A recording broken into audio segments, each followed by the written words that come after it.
¿no? Entonces vamos a hablar de leucemias y vamos a poder establecer que son de enfermedades de niños y de adultos, y que cada subtipo de leucemia puede ser predominante en un grupo etario. Muy bien, entonces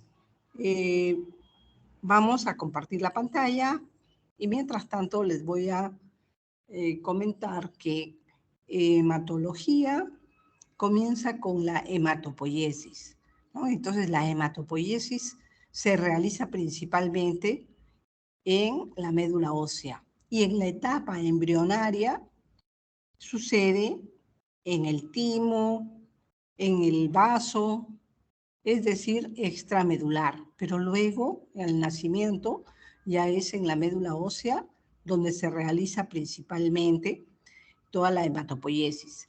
Puede haber, por algunas circunstancias, cuando hay alguna falla de tipo inmunológico, que también el cuerpo compense y desarrolle hematopoiesis extramedular en el vaso, en el hígado e incluso en el riñón.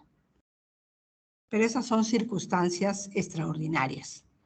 Por lo pronto, ¿eso qué implica? Que la médula ósea trabaja normalmente y en cuanto la médula se desadapta, se altera, las células contenidas en la médula ósea, las células madre que van a dar origen a las células hijas, que a su vez se van a diferenciar hasta llegar a la apoptosis, que es la vida natural de las células, y que cuando esto se altera y las células madre dan hijas que tienen alteraciones genéticas en que no se diferencian, por lo tanto, tampoco van a llegar a cumplir una función ni van a hacer la apoptosis. Entonces son células que se niegan a morir. Esa proliferación clonal es una neoplasia, ¿no? Y puede ser de diferentes tipos y ahora vamos a ver sobre lo que son el tipo de leucemias y vamos a ver luego otros tipos. Vamos a ver.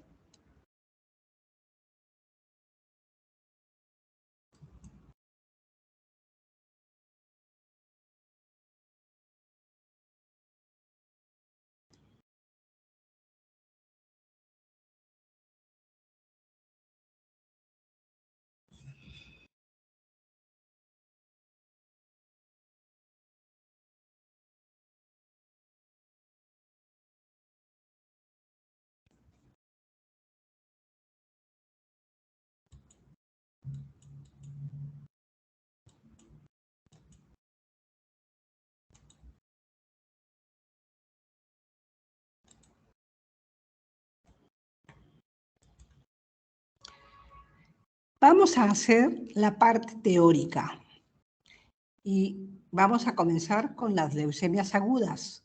Posteriormente vamos a hacer las leucemias crónicas. No se asusten que no va a ser todo en un día porque es un tema largo, pero sí es importante interiorizar la primera parte que hablamos de leucemias agudas para poder en otro momento hacer los casos clínicos y poder entenderlos y poder resolverlos.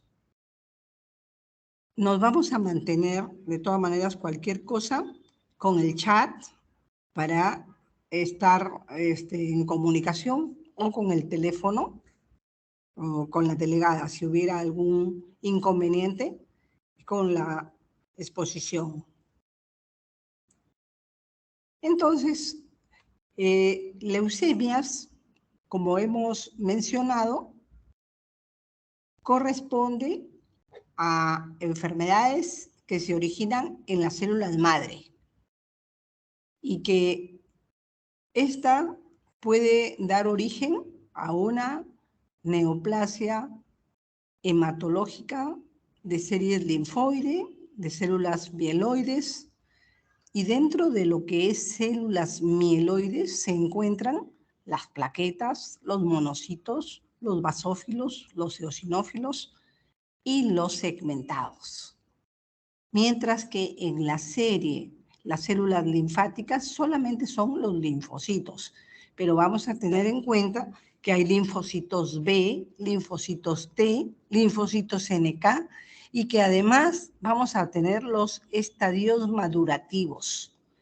No es lo mismo un linfocito maduro que un linfocito común, que un linfocito pre-B o que un linfocito pro-B, etc.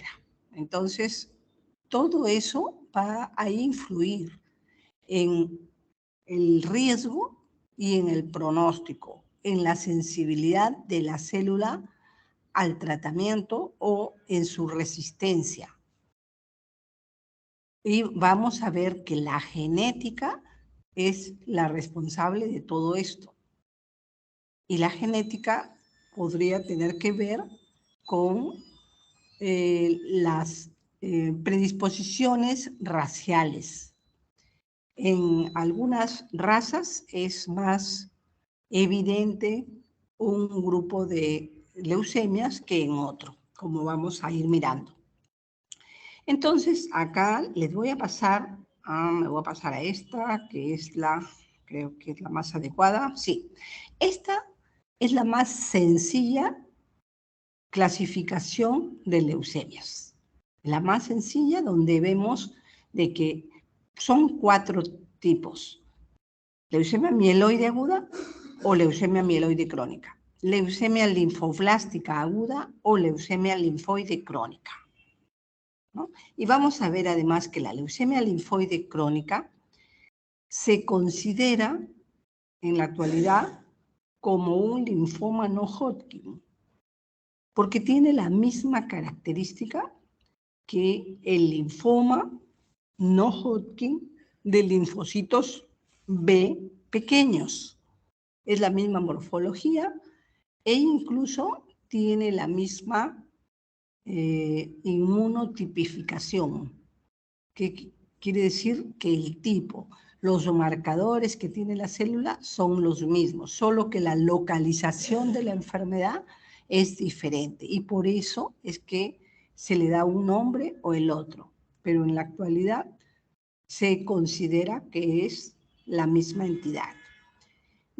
En el caso de leucemia mieloide crónica, se consideraba dentro de lo que es neoplasias mieloproliferativas crónicas, que junto con la policitemia vera, la trombocitosis esencial, la mielofibrosis idiopática, son un conjunto de enfermedades que se relacionan y quiere decir que una se puede transformar en otra. Por ejemplo, un paciente puede ser diagnosticado de policitemia vera y con el tiempo puede evolucionar a una trombocitemia esencial o a una mielofibrosis o a una leucemia mieloide crónica. Y vamos a ver luego de que también podrían convertirse en algo agudo. Pero esas son variables de la enfermedad, no es la evolución natural. Entonces, teniendo esto como lo más sencillo, podemos entender de que hay una infinidad de combinaciones. Y si tenemos un gráfico de un pie, vamos a tener seguramente como 100 tipos de leucemias, porque están relacionadas si es que una tiene una alteración genética, si es que otra tiene un tipo morfológico diferente, o si otra tiene un estadio madurativo diferente. Entonces son muchos los subtipos que se investigan. Y esto más que nada para identificar los factores de riesgo que nos pueden hacer fallar el tratamiento.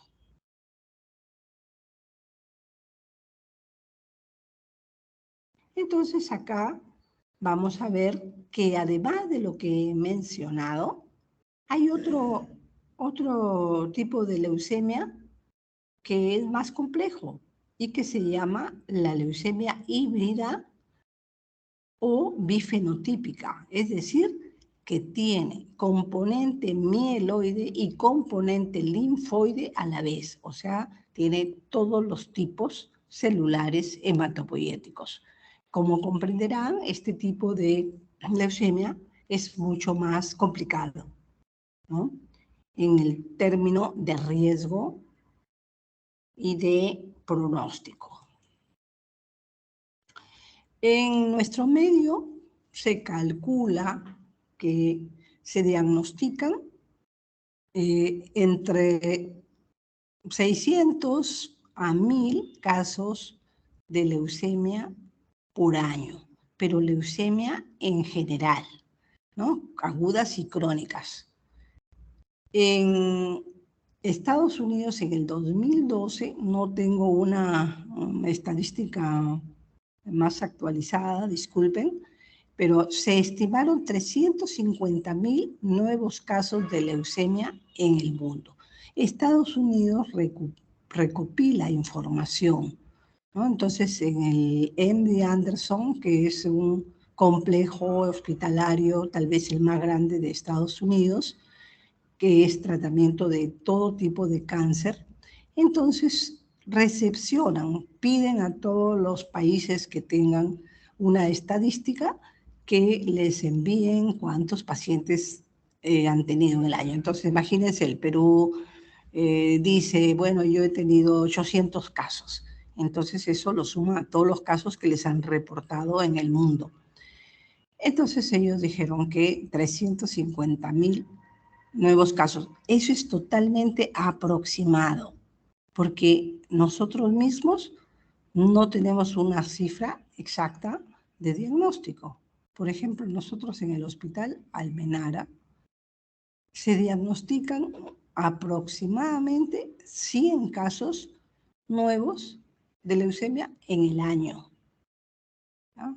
Y el hospital puede tener doble reporte, porque a veces son pacientes que vienen de provincia, ¿no? Vienen y lo reportan allá y se duplica, muchas veces no se limpia esta estadística, pero teóricamente nosotros diagnosticamos ese número. El Rebagliati, otro poco, el Sabogal, otro grupo, el INEM, otro grupo, y así lo de provincia. Entonces comprenderán que aproximadamente son 1000 casos, pero no es certero. Bueno, por eso podemos decir entre 800 y 1000 casos. Y de estos hay que determinar cuántos son de niños, cuántos son de adultos, cuántos que se diagnostican son tratados y cuántos simplemente ni siquiera se diagnostican porque el paciente no llega al hospital. Entonces no es una cifra real. Pero sí se ha visto que, basados en esta cifra, cerca del 3% de los casos de leucemia es el 3% de los 100% de cáncer. Es decir, que si tenemos 100 tipos de cáncer diagnosticados, 3 son leucemia. Y también vemos de que cada año se muere más o menos el 3% de los pacientes, de la muerte por cáncer, de cada 100 que se mueren, 3 son leucemia también, ¿no? En el mundo. Entonces, no quiere decir que en ese año el 3% de los que se diagnosticaron fue el 3% de los que se murieron. No, porque dependiendo del paciente, del tipo de leucemia, puede ser que uno tenga una sobrevida muy corta. Cuando digo muy corta puede ser un día o puede ser muy larga. Y cuando digo muy larga pueden ser 20 años, ¿no? Entonces, por eso les digo, según cada tipo de leucemia. Si hubiera alguna cosa que no se entiende, por favor me lo pasan o por el chat o por el teléfono.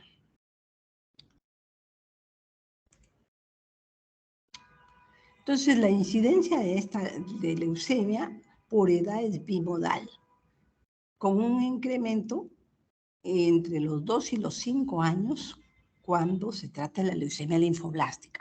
Entonces, si hemos dicho que la clasificación más básica son 4 tipos de leucemia, la leucemia linfoblástica, el hecho de decir linfoblástica ya prácticamente nos está diciendo que es aguda y es una enfermedad predominante de los niños. Y dentro de los niños, principalmente entre los 2 y los 5 años. Hay un segundo pico de esta enfermedad que es en los adultos jóvenes, alrededor de los 25 años. Y luego se puede incrementar, ¿no?, conforme avanza la edad en el caso de las mieloblásticas. El caso de las linfoblásticas es prácticamente de los niños. Los adultos también pueden tener, e incluso los adultos mayores, pero en poca proporción. El subtipo que predomina en los adultos mayores es el tipo mieloide. Entonces, queda entendido, el tipo en las enfermedades agudas, en las leucemias agudas, el tipo que predomina en niños es linfoide y el tipo que predomina en los adultos mayores principalmente es mieloide. Y vamos a aprender que es más peligrosa, más agresiva la leucemia mieloide que la leucemia linfoide.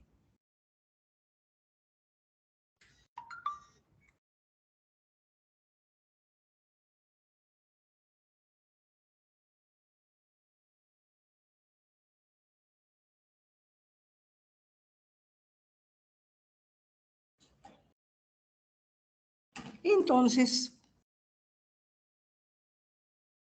¿cómo hacemos para diagnosticar un paciente? Generalmente, los pacientes consultan por anemia. Hay muchos pacientes que consultan que tienen anemia, que saben que tienen anemia y consultan porque tienen temor de que pueda ser leucemia. Probablemente lo han escuchado o lo van a escuchar. Se asocia mucho porque es uno de los síntomas principales de leucemia. Pero la principal causa de anemia, ustedes saben que es nutricional, ¿no?, por deficiencia de fierro, y eso es a nivel mundial. No está de más, por supuesto, que un paciente que tenga anemia se le diagnostique efectivamente la causa y que es por deficiencia de fierro y no que sea parte de una neoplasia. Entonces, cuando tenemos un paciente con anemia, ¿no?, nos va a decir que tiene cansancio, astenia, ganas de dormir, tal vez que no tiene mucho apetito. Puede ser que nos diga eso, o que no tiene energía, que no tiene fuerza para trabajar ni nada de eso. Y que además está pálido o luce pálido, que las conjuntivas oculares están pálidas, etc., ¿no? Entonces, hasta ahí solamente decimos anemia. Puede ser anemia, pero para eso tenemos que demostrarlo. Entonces, podemos hacer un hemograma, ¿no?, o una hemoglobina, y nos va a salir, pero nos interesa saber las constantes corpusculares porque eso nos va a decir si es microcítica o si es macrocítica.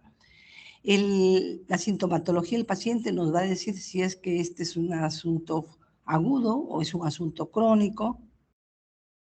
Y si es que además están comprometidas otras líneas, la línea leucocitaria, y entonces eso nos va a dar una predisposición a infecciones. O si es que está comprometida las plaquetas, y eso nos va a dar algún tipo de sangrado. Así sea petequias, ese es un microsangrado. Si es que nosotros tenemos ese caso, entonces vamos a buscar un extendido de sangre periférica para poder revisarlo, a ver si tiene esa fórmula anormal, ¿no?, en que las células no son diferenciadas, no son típicas, no son maduras, sino que por el contrario están inmaduras. las plaquetas están disminuidas, los glóbulos rojos están hipocrómicos, ¿no? Y si es que nosotros encontramos en la sangre periférica indicios de que es anormal, entonces vamos a proceder a hacer un estudio morfológico de la médula ósea. Vamos a ir de frente a la raíz del problema. Entonces, en la médula ósea vamos a mirar en el microscopio las células, la celularidad, si es que está aumentada, disminuida, normal, y además la serie porcentual, cuánto tiene de glóbulos rojos, cuánto tiene de blancos, si es que tiene megacariocitos, que son las plaquetas, ¿no? En la médula. Y además, si es que nosotros en la sangre periférica hemos visto células sospechosas de leucemia, que son las células tumorales o blásticas, vamos a hacer una citometría de flujo de esa sangre medular y vamos a hacer citogenética de esa sangre medular para poder atrapar las alteraciones en los cromosomas que nos implican los genes que están alterados también. Y vamos a hacer un perfil molecular, un panel molecular por PCR en tiempo real, que nos va a permitir también identificar los genes más frecuentes en cada patología. Entonces nosotros sospechamos solamente que es leucemia y le podemos hacer el panel completo. Pero si vamos más allá y decimos, sospechamos que es una leucemia linfoblástica aguda, entonces vamos a buscar los marcadores o los genes que son afectados en ese tipo de leucemia, ¿no? Sin embargo, son muy pocos los centros que hacen estas pruebas. De hecho, en Lima se hace solamente en 3 o 4 centros. Imagínense en el resto del país, ¿no? Entonces acá en Lima se hace en neoplásicas, en el Instituto de Neoplásicas, en el Hospital Almenara, en el Hospital Rebagliati. No se hace en el Hospital Sabogal, por ejemplo. No se hace en los hospitales de Minsa, en los demás. Se hace, en el Hospital del Niño San Borja también se hace. Entonces ya he mencionado prácticamente 5. Tal vez algunos privados puedan hacerlos también, pero son bastante caros y no son completos nunca.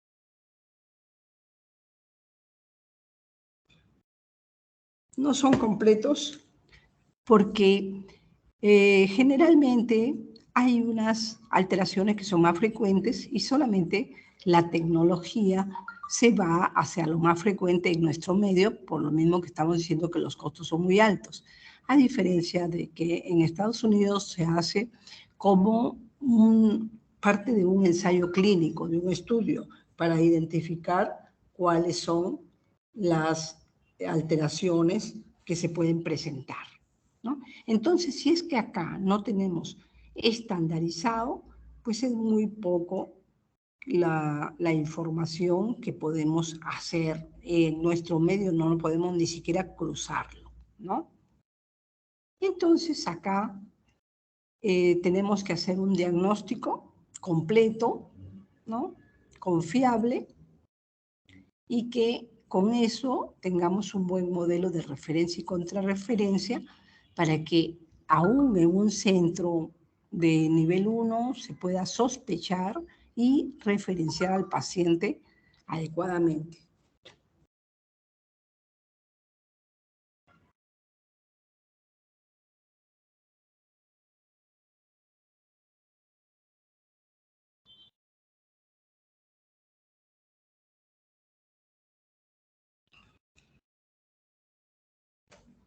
Muy bien, entonces, si es que no tenemos un buen diagnóstico, podemos hacer un mal manejo terapéutico en unos pacientes que son de por sí muy delicados y que, como les dije al principio, pueden tener una sobrevida de un día como que puede ser de muchos años. En parte va a ser determinado por el manejo terapéutico o por el buen diagnóstico y el pronóstico que se establece desde el inicio.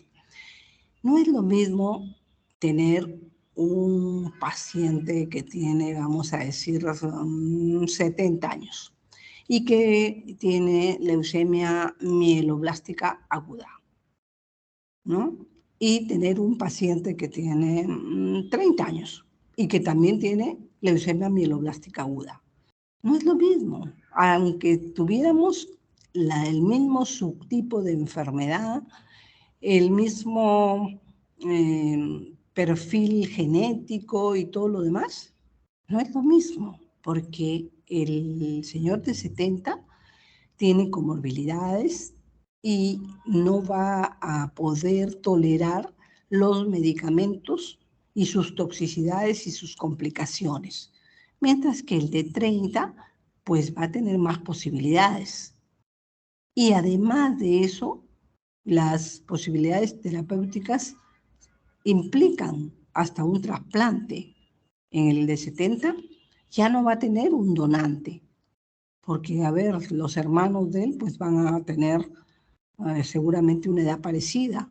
Entonces ya no son candidatos a ser donantes de células. Y el paciente no puede tolerar las terapias de acondicionamiento previo al trasplante. Entonces, el pronóstico desde el principio que se diagnostica al paciente, su pronóstico es totalmente adverso. Adverso en los dos casos, pero en uno es casi una sentencia de decir que va a vivir, pues, qué sé yo, 2 meses, 3 meses. Uno puede establecer incluso la sobrevida, ¿no? Entonces, cuando sucede esto, tú no vas a pretender dar esperanzas a un paciente, a un familiar, y decirle, bueno, tiene 70, pero no es problema, le vamos a dar su esquema de quimioterapia y después de la quimioterapia vamos a buscar donantes y le vamos a hacer un trasplante de médula ósea y todo va a ir bien, todo va a quedar bien. Eso no es cierto. Y si lo comienzas a hacer, el paciente se va a complicar totalmente, va a ser aplasia, va a infectarse y los costos van a ser súper altos. Y al final el destino es el mismo, el paciente va a fallecer. Y la familia te va a reclamar porque dice que le generaste expectativas y no funcionó. Puede que a veces cuando uno es muy joven y recién sale de la residencia, pues quiere intentar el mejor tratamiento para todos. Pero hay que tener en cuenta que a veces generamos gastos que se consideran un desperdicio y todo el cáncer es sumamente caro. Y a veces uno da tratamiento solo por seguir un protocolo o solo por evitar problemas legales o solo por lavar la conciencia y decir, bueno, hice algo, no me quedé de brazos cruzados, cuando a veces lo mejor es dejar que las cosas sucedan, ¿no? Porque a veces al paciente eso le mejora la calidad de vida.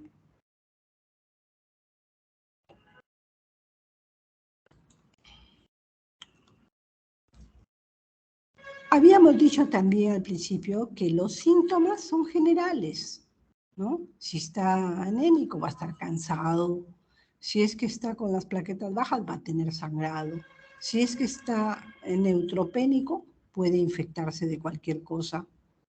Acuérdense que muchos de nosotros podemos estar colonizados, ¿no?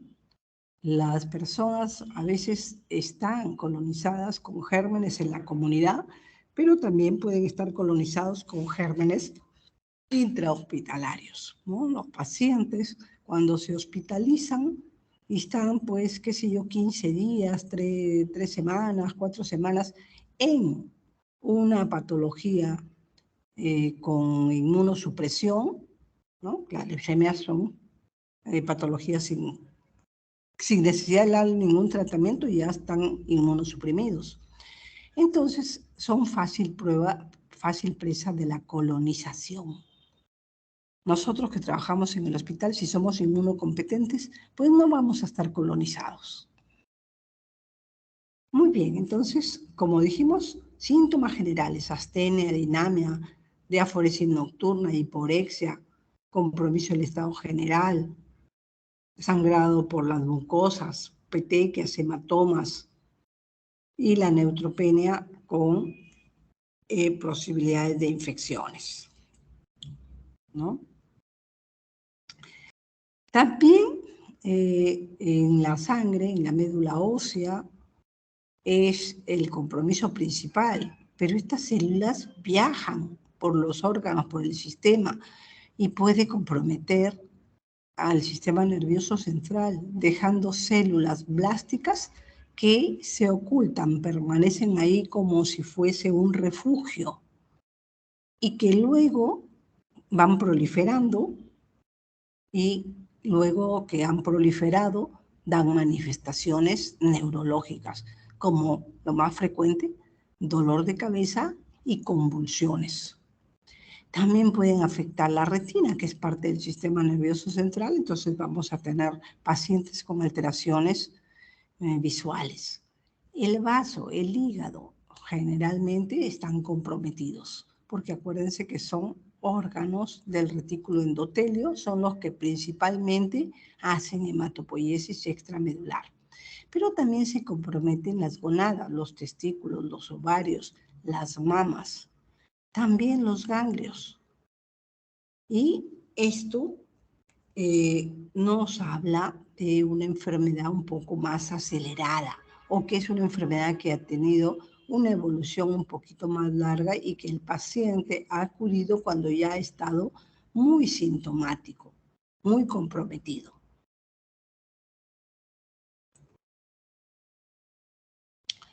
Entonces, hablando de la leucemia linfoblástica aguda, hemos dicho de que las células linfoides son B, T, NK, gamma delta, pero lo más frecuente es que sean de células B,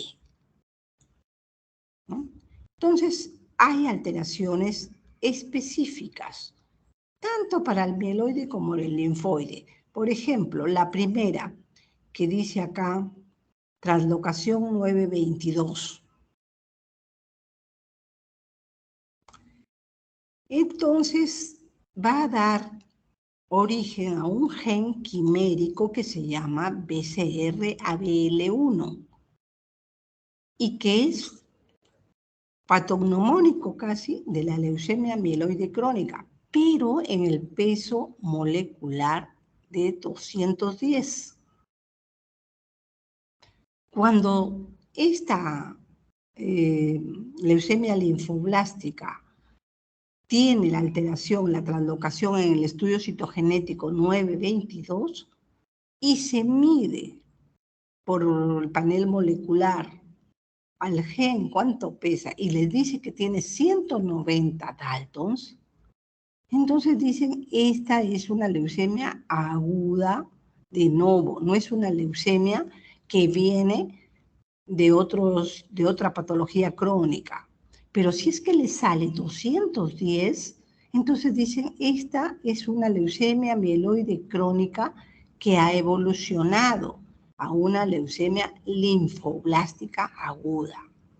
Es decir, que esa persona ha estado viviendo con esa enfermedad un tiempo y tal vez no se ha percatado, no le ha dado síntomas o simplemente no han sido severos, no les ha prestado atención. Sin embargo, esta tiene muy mal pronóstico. Esta alteración que se llama cromosoma Filadelfia. Entonces, tiene muy mal pronóstico. Y así van a haber otras que también tienen todo tiene mal pronóstico, pero uno tiene peor pronóstico. Esa debería ser la especificidad.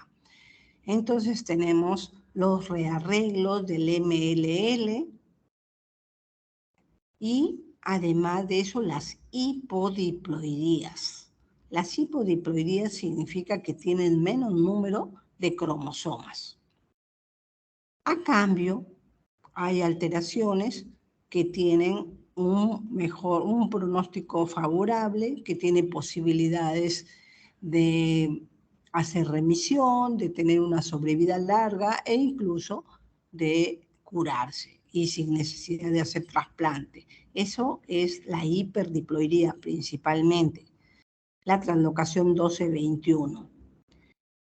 En el caso de la última, que dice ahí translocación 1-19, esta tiene un comportamiento diferente si es en niños o si es en adultos. Si es en niños, su pronóstico es estándar.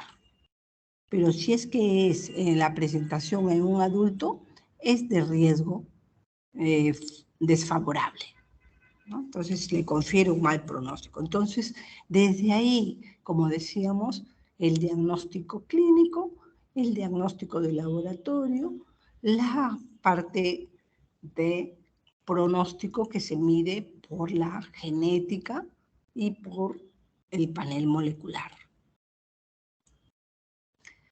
¿Qué más usan estos pacientes con mucha frecuencia? Llega a la emergencia el paciente porque está con síntomas de anemia y obviamente en la emergencia le ven pálido, taquicárdico, polimneico, le hacen una hemoglobina y encuentran que tiene, qué sé yo, 5, 6, 7 de hemoglobina, pero como el paciente está sintomático, proceden a transfundirlo. Entonces, el paciente comienza ya a tener factores de riesgo porque se le está haciendo transfusión. Y además, el hecho de que un paciente llegue con síntomas agudos de anemia de un corto plazo, ya nos está diciendo que es algo agudo, mientras que puede que llegue un paciente y le encuentren una hemoglobina menos de 5, quiere decir que el paciente lo ha ido desarrollando de una manera más indolente y podría tratarse de un proceso crónico. Los pacientes que tienen menos de 10.000 plaquetas pueden tener sangrado espontáneo, como que puede ser que solo sea un sangrado seco en piel, es decir, equimosis, petequias. Pero debemos considerar la posibilidad de que haga una hemorragia interna, principalmente a nivel del sistema nervioso central. Y eso significaría la muerte en un paciente adulto. En un paciente niño es de riesgo, pero tiene más posibilidades de recuperarse. Por eso se propugna hacer una transfusión profiláctica a aquellos pacientes que tengan menos de 10.000 plaquetas, aun cuando no tengan ninguna sintomatología hemorrágica. Otro problema que hay que enfrentar cuando el paciente tiene la posibilidad de una leucemia aguda es la lisis tumoral, ¿no? Ya sea linfática o mieloide, no importa, lo que importa es que es una neoplasia que tiene muchas citoquinas en juego y que pueden hacer que las células se rompan y al romperse van a ocasionar taponamiento renal y otras alteraciones metabólicas. Entonces, por eso es que el paciente también debe tener una profilaxis con una buena hidratación y algunos inhibidores de la santina oxidasa. En el medio tenemos uno realmente. Hay dos que se usan, pero solo tenemos uno en el medio. Uno se llama alopurinol, que es el que tenemos, ¿no? Que es para disminuir el ácido úrico. Y radburicase es el otro elemento, pero que no lo tenemos en el país, ¿no? Además de eso, también tenemos que ver si el paciente tiene neutropenia febril para poder hacer cultivos y muchas veces darle una terapia antibiótica. Los pacientes que tienen menos de 40 años se consideran adultos jóvenes y por lo tanto se aplican los mismos esquemas de tratamiento que en los niños. Lo resisten. Los niños resisten esquemas de tratamiento más que los adultos. La toxicidad es más fuerte y manifiesta en los pacientes adultos. Entonces, entre los 40 y los 60 años, el paciente es un adulto, pero no se considera, está en el límite entre lo que es un adulto joven y un adulto maduro. Después de los 60 años ya se considera un adulto mayor. Entonces, las perspectivas también son diferentes. Ustedes sabrán de que la hipertensión es un problema muy frecuente en el mundo, pero acá en el país se dice que los mayores de 50 años, el 40% de los mayores de 50 años desarrollan algún tipo de hipertensión y que el 25% de menores de 50 años también desarrolla hipertensión. Entonces es una barbaridad. En los menores de 50 años quiere decir que alguien que tiene 40 años, por ejemplo, 1 de cada 4 menores de 50 años desarrollan hipertensión. Y en el caso de los mayores, van a desarrollar casi la mitad, 40%. Eso ya significa un factor de riesgo en relación con los tratamientos, cualquiera que estos sean. No solamente tratamiento para cáncer, sino para cualquier otra enfermedad. El esquema de inducción, ¿no? Cuando ya está diagnosticado el paciente que tiene leucemia linfoblástica aguda, que tiene riesgo alto y que el pronóstico es malo porque tiene Filadelfia positivo. Ok, el tratamiento de inducción es igual para todos. Lo único que se le suma algún otro de terapia dirigida. En este caso, por ejemplo, que decimos Filadelfia positivo, le vamos a dar el esquema de 4 drogas que están ahí escritas: vincristina, daunorubicina, asparaginasa y prednisona. Pero además le vamos a adicionar un inhibidor de la tirosina quinasa que es específico para el Filadelfia positivo. Y con eso vamos a poder neutralizar, y el seguimiento del paciente para saber si la terapia está funcionando es justamente medir el cromosoma Filadelfia. Y si es que este se negativiza, seguramente la generación de células tumorales también. Entonces, se continúa con después de la inducción, vienen diferentes esquemas del protocolo que se llaman consolidación, intensificación y mantenimiento. Desde el principio, cuando se establece el mal pronóstico, entonces se dice que ese paciente, después de que alcance la remisión, no digo curación, remisión, debe ir a un trasplante para que pueda tener más posibilidades ante un pronóstico muy malo.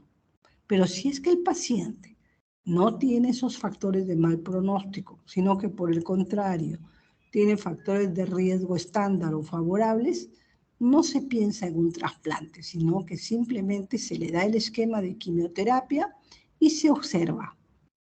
Si es que el paciente en algún momento recae, entonces ahí sí es necesario volver a darle todo el tratamiento, conseguir la remisión y llegar al trasplante.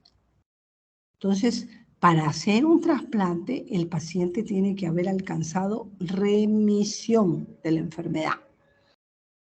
Parece algo contradictorio de que primero tenga que curarlo, entre comillas, quitarle todas las células malignas para después ponerle el trasplante. Pero es así, es como si fuera un campo que está lleno de hierbas malas. Nadie le tira semilla a un campo lleno de hierbas malas. Primero se deshierva, se prepara la tierra y luego se le echa la semilla. Es exactamente igual. Acá la médula ósea se le tiene que limpiar y una vez que está limpia se le pasa las células del trasplante. Y esperemos de que no sean atacadas por alguna célula maligna que haya quedado todavía. Muy bien. Entonces, eso es lo que se hace con el trasplante. Al paciente, desde que se diagnostica y se sabe que va a necesitar un trasplante, se le hace su estudio de histocompatibilidad para poder ver comparativamente con sus hermanos, primero sus hermanos, si es que tiene algún compatible al 100%. Solo el 20% son compatibles. Y hay veces que son compatibles dos hermanos, pero diferentes al que tiene la leucemia. Si es que no hay ninguno compatible al 100%, puede haber compatibles al 50%, donde también se encuentran los padres.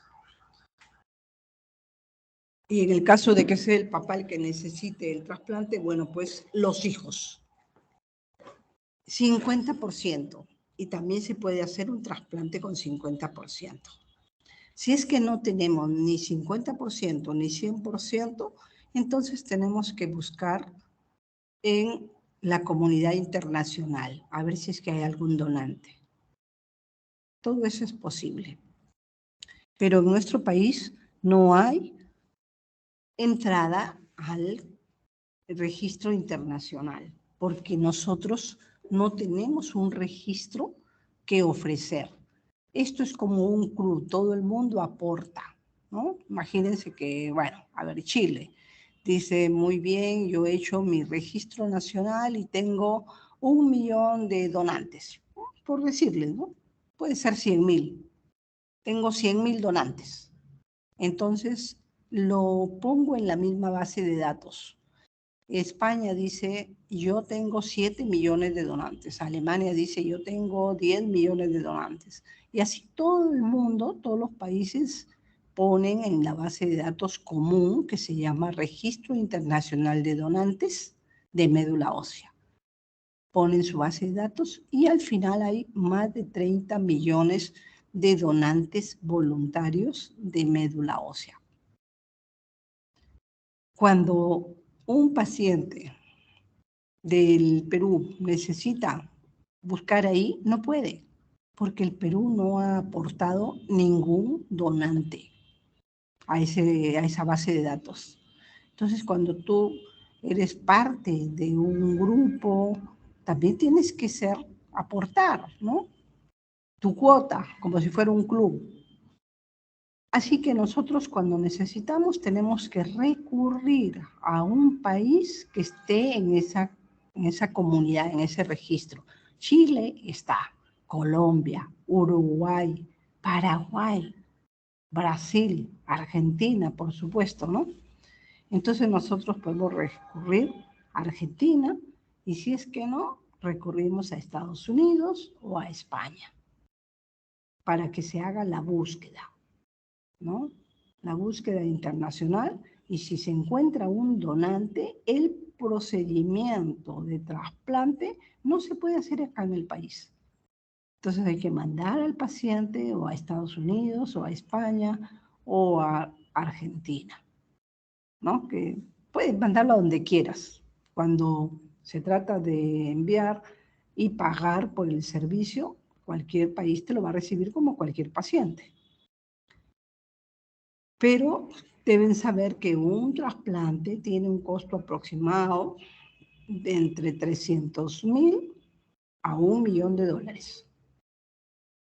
Porque no solamente es el hecho de conseguir al donante, que el donante no cobra un centavo, sino el hecho de todos los gastos de hospitalización, de medicación, de seguimiento por más allá de 3 meses, los 100 primeros días del trasplante. Si es que el paciente no se ha complicado nada en esos 3 meses, en esos 100 días, el trasplante puede costarte unos $300.000. Pero si el paciente se complica terriblemente y que se la pasa en UCI y que tiene infecciones y que hay que darle medicamentos sumamente costosos, entonces ese paciente puede llegar a $1.000.000. Y no necesariamente se salva. A veces es darle y pasan los 3 meses y el paciente se muere, pero hay que pagar la cuenta. Entonces, esas son las cosas complicadas, cosas económicas, ¿no? Entonces, acá ya hemos hablado de esto. También hemos hablado de la leucemia aguda, que es Filadelfia positivo, y hemos dicho que le adicionamos un inhibidor de la tirosina quinasa, que es la que genera esta alteración. Esta es una enzima, ¿no? Y genera esa enzima la proliferación celular y la alteración conocida como Filadelfia. Entonces, estos imatinib o dasatinib son medicamentos inhibidores de tirosina quinasa que se utilizan en estos pacientes. Pero como he dicho, he repetido, por tener un pésimo pronóstico, lo ideal es desde el principio buscar un donante. Hemos hablado de los pacientes que son menores de 60. ¿Y qué hacemos con los que son mayores de 60? No le podemos dar una terapia intensiva, ¿no? Entonces tenemos que personalizar el tratamiento y que puede ser una terapia de soporte, es decir, vamos a darle, si le duele, analgésico. Si tiene mucha celularidad, un poco de mielosupresores. Si es que tiene necesidad de transfusiones, pues transfusiones. Esa es una terapia de soporte o paliativo, sin ninguna intención curativa. O puede ser que el paciente esté en excelentes condiciones como para intentar un tratamiento intensivo y probar. Y si es que el paciente lo tolera todo bien, de repente podemos continuar con bloques, consolidación, etc. Entonces, es un poquito a criterio médico y evaluar la respuesta del paciente. Bien, ahora sí me van a decir si es que tienen preguntas por medio del chat, ya que no tengo otra forma de escucharlos.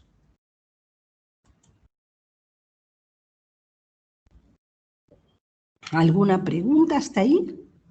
Porque hemos prácticamente terminado la parte de la leucemia linfoblástica.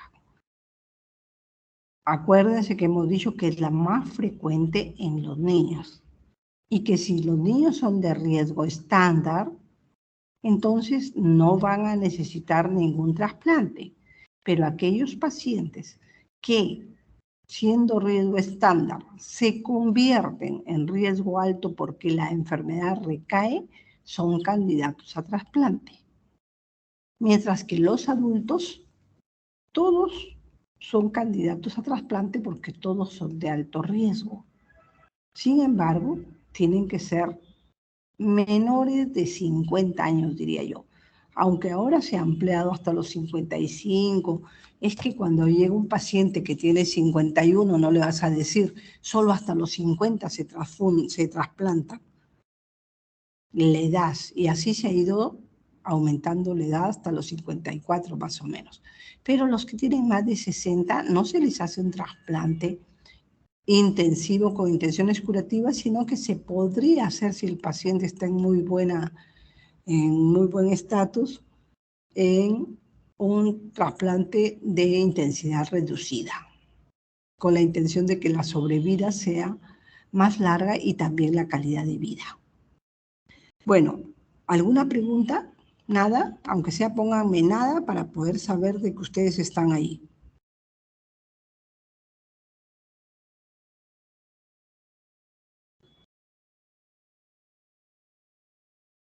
¿Delegada?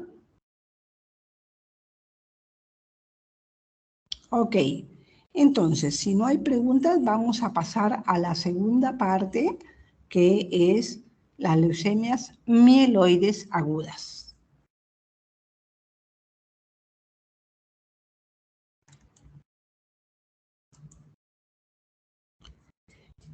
Dijimos al principio que las leucemias mieloides agudas son las más agresivas. De esas 4 básicas, en que tenemos leucemia linfoblástica aguda, leucemia mieloblástica aguda, leucemia mieloide crónica y leucemia linfocítica crónica. La más agresiva de todas es esta, leucemia mieloide o mieloblástica aguda. Y la menos agresiva es la leucemia linfocítica crónica. ¿De acuerdo? Una de cada lado. Y cuando les digo de que puede un paciente vivir un día como 20 años, me estoy refiriendo exactamente a la leucemia mieloide aguda, que un paciente puede debutar e incluso un paciente puede fallecer sin diagnóstico, pero que se le hace post-mortem y es una leucemia mieloide aguda. Como que puede tener 20 años de evolución y es un paciente con leucemia linfocítica crónica y que muchas veces ni siquiera ha necesitado recibir tratamiento porque es una enfermedad indolente y que a veces cuando ya han pasado 15, 20 años recién comienza a tener una sintomatología o un estadio clínico avanzado. Entonces, hablando de leucemia mieloide aguda, ¿acaso es diferente en sus inicios? No, es igualito. No, tú no puedes diferenciar cuando viene un paciente con leucemia linfoblástica aguda o mieloblástica aguda por los síntomas, porque igualito tienen cansancio, fiebre, sangrado, malestar, dolor óseo, y que solo por la frecuencia tú vas a decir, si es un niñito de 5 años y que viene así, no vas a decir, esta es una leucemia mieloblástica, lo más probable es que sea una leucemia linfoblástica, ¿no? Pero si viene un señor que tiene 60 años, lo más probable es que sea una leucemia mieloide aguda o mieloblástica aguda, ¿no? Para confirmar el diagnóstico hacemos lo mismo.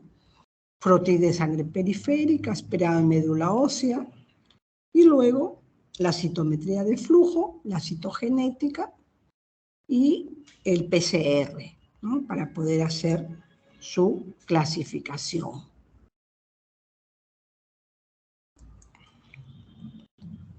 Y también vamos a hacer en el PCR pruebas moleculares para identificar las mutaciones que son más frecuentes. Y acá vamos a encontrar la mutación FLT3, que puede ser mutada, ¿no?, en el dominio de la tirosina quinasa, o puede haber una duplicación interna. Y que según la literatura, la bibliografía dice que se encuentra en el 25% de los casos. Y de acuerdo a si está mutada o no, le confiere un peor pronóstico.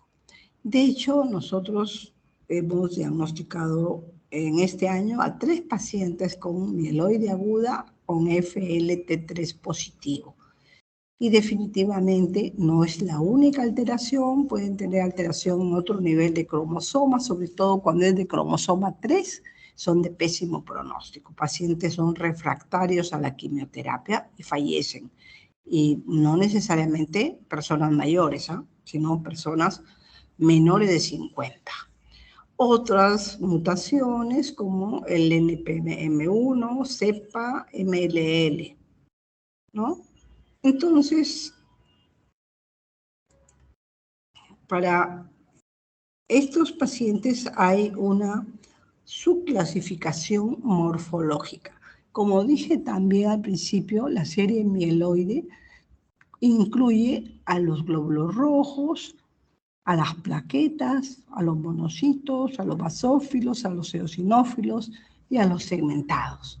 Entonces, basados en eso, cuando se hace la clasificación morfológica, se dice que es tipo M0, M1, M2, M3, M4, M5, M6 y M7. Y aún estos tienen unos subtipos.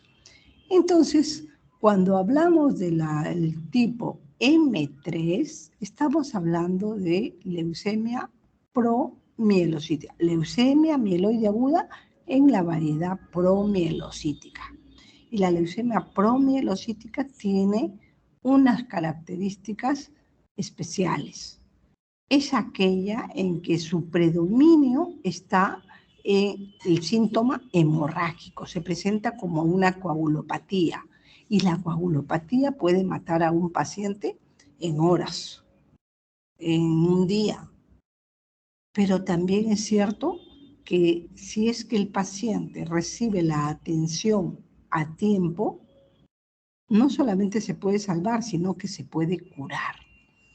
Este tipo de leucemia es el más agresivo de toda la leucemia mieloblástica, por lo que puede fallecer el paciente por una hemorragia, por una coagulopatía diseminada, sistémica, pero también es la única que podemos decir se puede curar en corto plazo.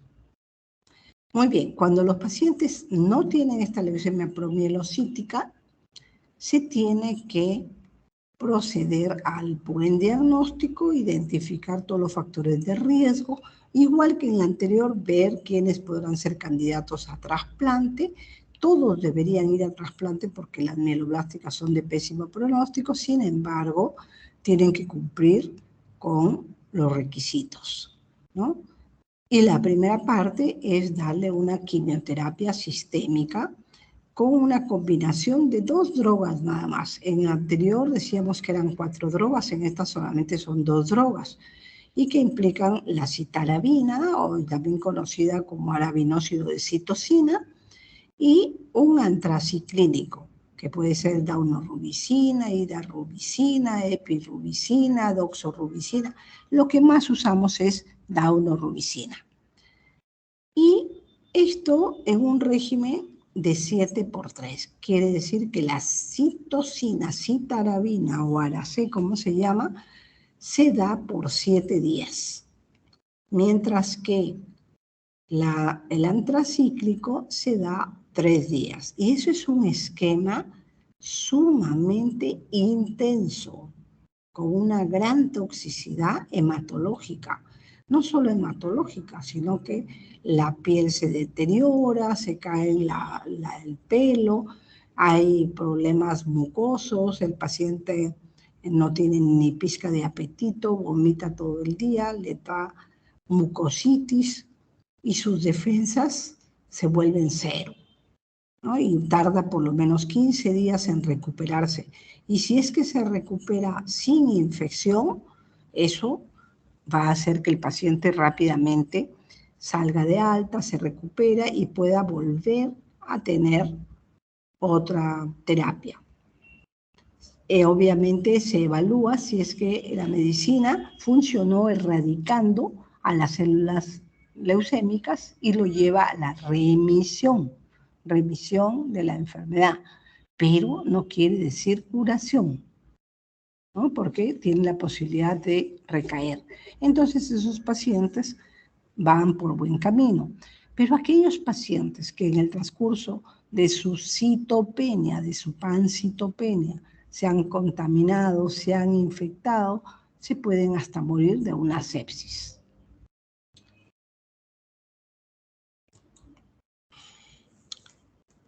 Los pacientes que ya recibieron su 7x3 y están en revisión completa, hay que hacer una consolidación. La consolidación puede ser con otra dosis igual a la que recibió, 7x3, o puede ser también que se haga un trasplante, ¿no? Un trasplante de un donante familiar idéntico para poder evitar la recurrencia y la muerte.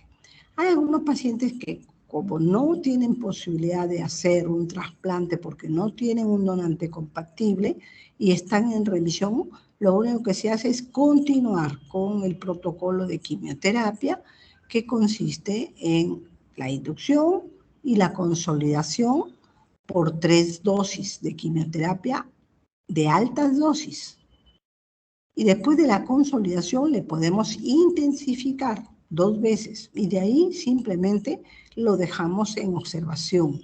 No vemos mantenimiento en este tipo de pacientes porque la literatura dice que no es significativa, no es importante y que no le aporta beneficios, por el contrario puede haber complicaciones.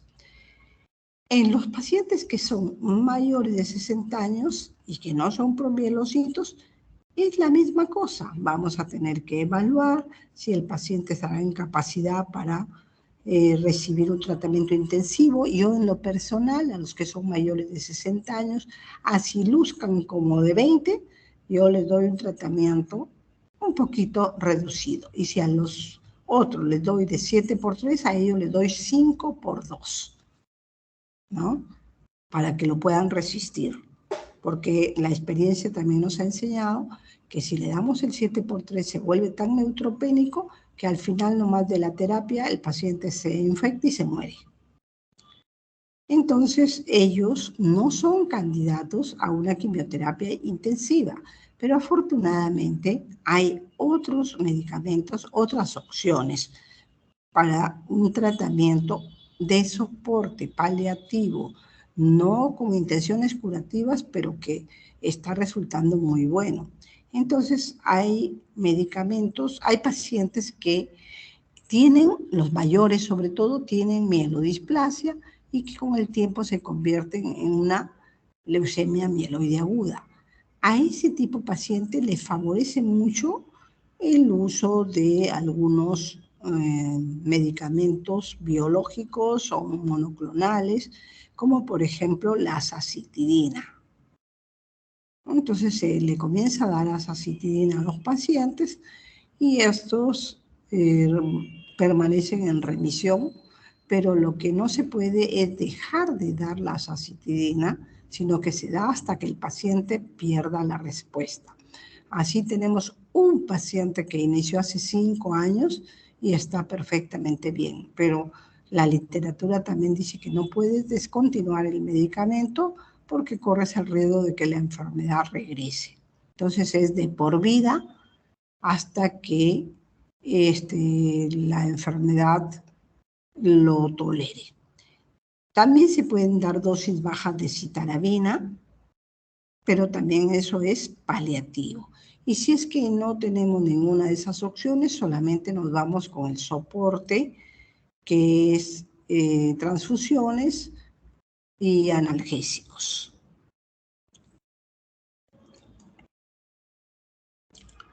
¿No? Entonces, pacientes que no han respondido al tratamiento convencional y que no tienes otra cosa que ofrecerle, le puedes dar azacitidina aunque tenga 30 años. Pero si es que es un paciente mayor de 60 años y no está en muy buen estado, de repente ni siquiera intentarle, sino que de frente hacer con azacitidina. que como repito, no es quimioterapia. ¿Y qué pasa cuando se trata de leucemia promielocítica? Esta es una variedad en que la leucemia está mediada por una mutación a nivel que se llama del gen RAR alfa, que es el que sintetiza la vitamina A, ¿no? Y que al trasladar un pedacito del cromosoma 15 al cromosoma 17 cambia totalmente la función y el promielocito comienza a proliferar y no a madurar. Y esos promielocitos están llenos de gránulos que son como un heparinoide light. Y como se acumulan demasiado, esta célula prolifera, se rompen y liberan esas sustancias que dan hemorragia. Entonces, para frenar eso, se da un sustituto de la vitamina A que se llama ATRA, All Trans Retinoic Acid. Y con eso se frena la hemorragia, no la enfermedad, ¿no? Entonces, al haber esa ayuda, hemos dicho que la promielocítica, la causa de muerte es hemorragia, al frenar la hemorragia, el paciente tiene la oportunidad de hacer quimioterapia y eliminar la enfermedad. O sea, con la quimioterapia se elimina la enfermedad. Con el ATRA se estabiliza al paciente. Si el paciente no se estabiliza, pues se muere. Entonces, el tratamiento para esta enfermedad, como les digo, es el ATRA inicialmente y luego se agrega un antraciclínico, como lo que habíamos visto para la leucemia amiloide aguda, porque esta al final es una leucemia amiloide aguda. También, si es que disponemos, podemos utilizar el ATRA y el trióxido de arsénico, es decir, una terapia libre de quimioterapia, porque no son, el trióxido de arsénico es un veneno, el arsénico es un veneno, pero modificado y tiene propiedades anti-oncológicas. Entonces, el ATRA más el trióxido de arsénico en pacientes adultos tiene mayores tasas de remisión y supervivencia global y supervivencia libre de enfermedad. La leucemia promielocítica le puede dar a cualquiera, le puede dar a niños también, pero principalmente le da a adultos en mediana edad. Y tiene dos variedades. Una variedad que es con citopenia, de presentación con citopenia, y otra que tiene gran leucocitosis. Obviamente la que tiene gran leucocitosis es la de peor pronóstico. Y creo que hemos terminado con las leucemias mieloides agudas. Si ustedes desean, nos quedamos ahí y retomamos de repente el lunes con las leucemias crónicas y los casos clínicos. ¿Qué opinan? A ver, escríbanme por favor en el chat. Igual yo no los escucho.